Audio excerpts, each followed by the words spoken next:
Stel jou voor, jy staan voor 'n krisis. 'n Groot krisis.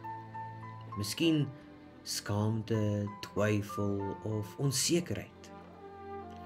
Maar dan ewe skielik fluister 'n engel. Moenie bang wees nie.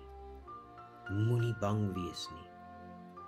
Een boodskap, een kind, een oomblik en jou lewe verander vir ewig.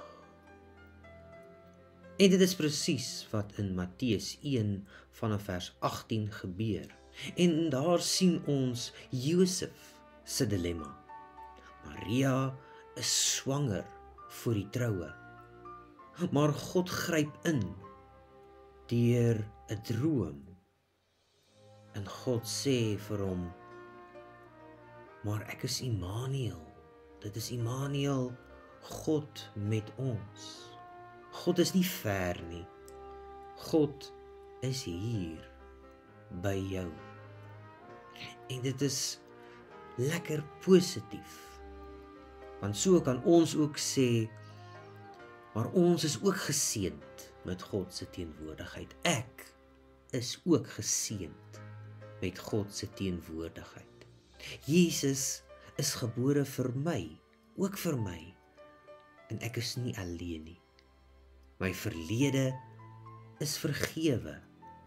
My hede is veilig.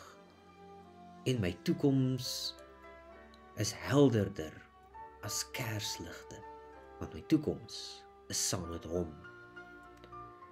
En vriende, ons tema is in wonderlike geboorte. Wonderlike geboorte, jy is geseënd met God se teenwoordigheid. En vriende, kom ons glo dit. Ons is ook geseënd met God se teenwoordigheid. Jou storie is deel van syne. Hy is hier, nou, ook vir jou.